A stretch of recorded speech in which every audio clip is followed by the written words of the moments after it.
پر دا تندي مې ولې پر دا میدان به درته ولاړ یو.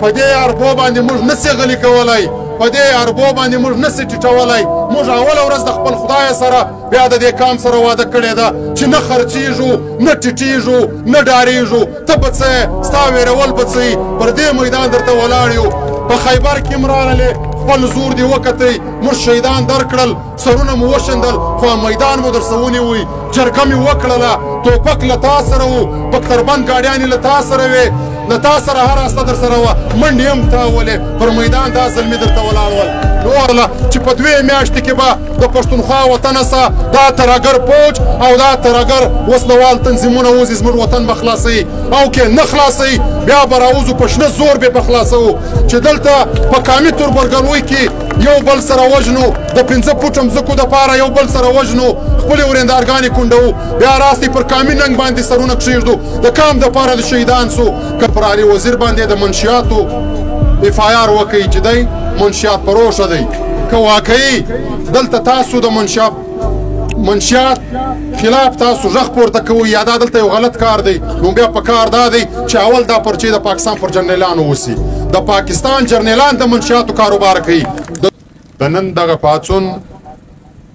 چې کم یوه هفته مخکې په خیبر کې پښتون قامي جرګه وسوه، د هغه جرګې په حمایت کې 13 ورځ په ټول پښتونخوا وطن کې ولسي پاڅونونه وسول، او د کوټې دغه ولسي پاڅون نن ورځ دلته د اسمبلۍ تر مخ وسو. نو اول خو دلته راغلو ټولو پاټیانو ته د دوی مشرتابه ته آفرین او شاباس وایو، شکریا یې ادا کوو چې دلته په دغه پاڅون کې ګډون وکړئ. عزیزانو، پښتون قامي جرګه د ملي شهید ګیلمن وزیر په جنازه کې د دې اعلان وسو. د هغه وروسته د دې دپاره کار پیل سو چې په اول پړاو کې به مشر منظور پښتون دې صوبې ته راتلی، دلته به ټولو نماینده خلکو ته، ټولو سیاسي ګوندو ته دعوت ورکوي د دې جرګې، خو د دې ریاست هغه پښتون دشمنه پالیسیانو تاسو ولیدې چې دلته د مشر پر راتګ باندې بندیز ولګوئ. بیا د هغه وروسته موږ یو وفد جوړ کړئ چې دغه وفد به دلته دغه ټولو نماینده خلکو ته دعوت ورکوي. خو دا وفد چې چیرې هم د جنوبي پښتونخوا کمې ولسوالۍ ته تللی دی، موږ هلته جلسه و جلوس نه دی کړی، موږ صرف خلکو ته دعوت ورکوي د دې جرګې. خو په دا هره ولسوالۍ کې پر دې وفد باندې FIR سوی دی، او په هغه FIR کې غیر قانوني دفعات دوی اچولي دي. بیا د هغه بعد چې کله دغه جرګه را نږدې سوه، دلته زموږ د ملګرو نیول ګرفتاریانې شروع سوې چې شاوخوا تر 1000 زیات ملګري زموږ دا وخت هغه هم د دې ریاست په زندانو کې دي، او ټول په غیر عیني دفعاتو کې نیول سوي دي، او ټولې لارې وتړل سولې. دلته د ملګرو پر کورو باندې چاپې سوې، پر ملګرو باندې هغه د فرنګي راپاته تور قانون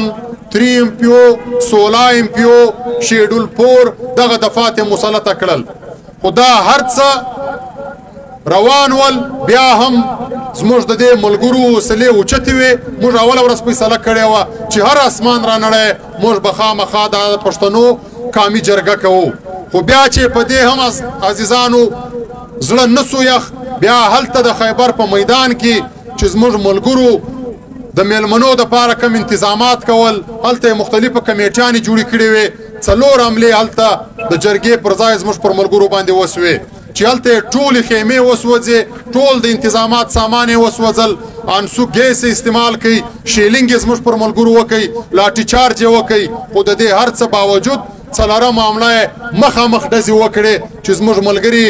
تر شنه اسمان لاندې په میدان کې ورته ولاړ ول. 4 ملګري په شهادت ورسول، تر 12 زیات زخمیان کړل. نو دا ټول د دې ریاست هغه عمل دی. دا ریاست د پښتون قام ته دا ور ثابتوي چې موږ به ستاسو وسایل هم لوټو، موږ به ستاسو عزتونه هم لیلامو، موږ به ستاسو سرونه هم پرې کوو، موږ به ستاسو وینې هم تویو، خو تاسو به فریاد هم نه کوئ، او که تاسو فریاد کوئ بیا به موږ نور پښتانه وژنو. نو په دې کې دا شک نسو پاته چې دې ریاست ته خلک هر نوم ورکوي. موږ دا په ډاګه ورته وایو چې دا ریاست نه د پاکو خلکو دی، نه دلته د جمهوریت خلک ستا، نه دلته جمهوري نظام ستا. دا د پښتنو قتلګاه ده د تیرو 80 کالو څخه. دلته پښتانه قتل کیږي، د پښتنو وینه بیول کیږي او دلته د پښتنو پر وینه باندې کاروبار روان دی. او دا کاروبار ټول د پنجاب واکدارانو او د دې ملک د پوځ جرنیلانو روان کړی دی. هم د دې هر څه باوجود عزیزانو موږ ورته ولاړو، دا مو ثابته کړه. هلته د دوی یو جرګه راغله، په هغه جرګه کې ټول د حکومت خلک ول. موږ هغې جرګې ته هم ډېر واضح دا خبره وکړله چې 4 د شهیدان کړي یو، چې 400 نور شهیدانه خامخا جرګه درته کوو، پر دې میدان درته ناست یو، ستاسو یې وس موږ راغلي یو په دې اراده باندې. نو بیا موږ دا جرګه وکړله او دا جرګې د ټول کام په نمایندګي باندې چې هلته رضا لالا دلته درته بیان کړي د ټول وطن نماینده سیاسي ګوندونه، نماینده خلک، وکیلان، ډاکټران، پروفیسران، قامي مشران، قبایلي مشران، د هرې طبقې سره تعلق لرونکي خلک هلته موجوده ول او د دې ټولو په متفقه توګه باندې دې جرګې پریکړې وکړلې او هغه پریکړې موږ پر سټیج درته بیان کړلې. نو لہذا دلته اوس د پښتانه د خلاصون لاره دغه ده چې دا د خیبر د جرګې پریکړې موږ عملي کوو. پرون تاسو ولیدل چې دلته یو وار په سینټ کې دا دایني ترمیم بیل پاس کړي، بیا د شپې پر 11 بجې باندې د قومي اسمبلۍ اجلاس شروع سو او دا اجلاس سار تر 5 بجو پورې روانو. بیا د سار وختي پر 6 بجو باندې په ایوان صدر کې تقریب ورته کښېښوی. دلته دستي صدر صاحب هغه دستخط کړل چې دا ترامیم پاس کړل. نو موږ دا خپلو پښتنو ته وایو چې دلته موږ په زراو د پښتنو جنازې پورته کړې، په یوه ورځ مې پورته کړې. دلته موږ په درزنو د وکیلانو جنازې پورته کړې. دلته زموږ عزتونه لیلام سول، دلته هر جبر وسو. موږ هیڅوک نه ولیدل چې دلته کم سے کم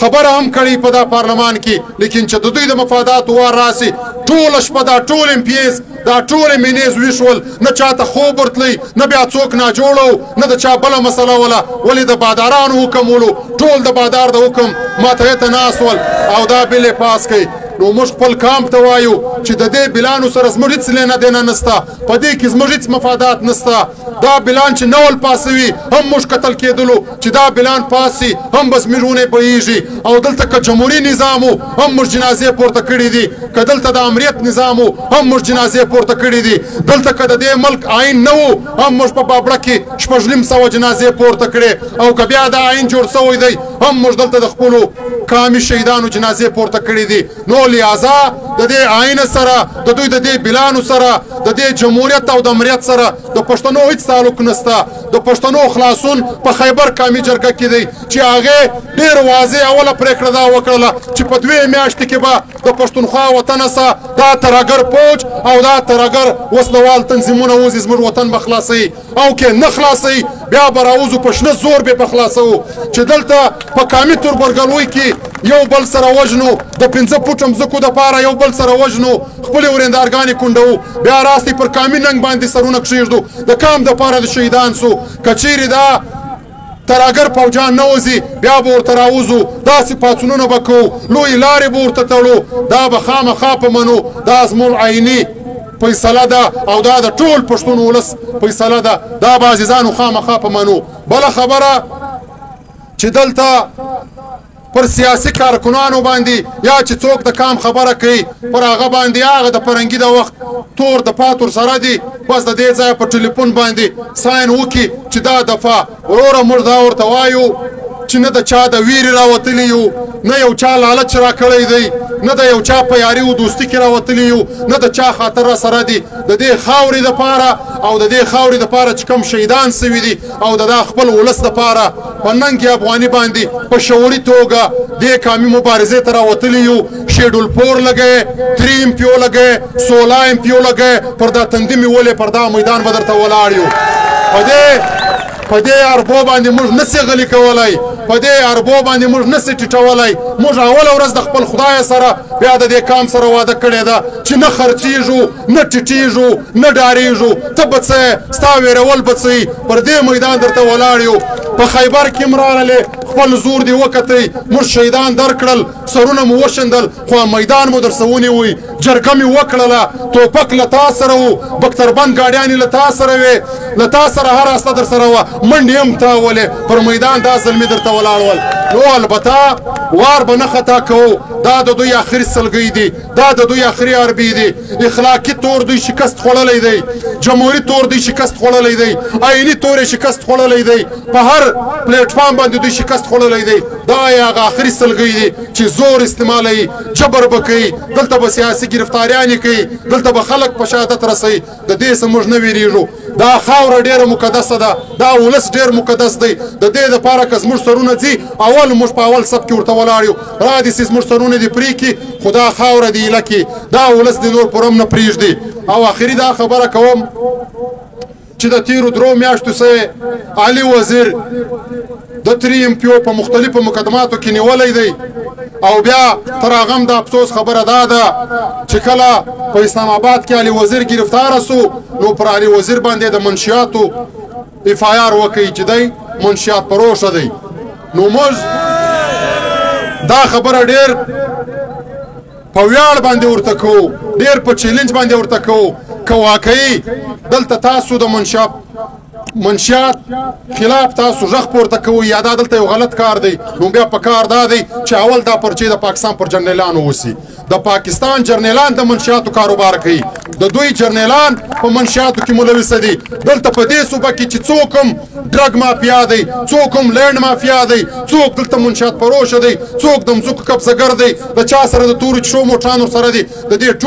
ټولو په جیبو کې دلته د آیسای او د MI کارډونه دي دلته د میجر او د کرنل نمبران ورسره دي دا د دوی سورس دي نو په کار دا دی چې بیا دا وکړي علي وزیر د دې کام یو اتل دی د دې خاورې یو پښتون بچی دی یو افغان بچی دی علي وزیر په دې اربو باندې تاسو نسئ ټیټولی همداسې پرون په خیبر پښتونخوا کې زموږ صوبایي صدر خیرالامین خان د 3 MPO په کیس کې ونیوی نن په لورلای کې زموږ ملګری دی شاعر عمر ساغر دا د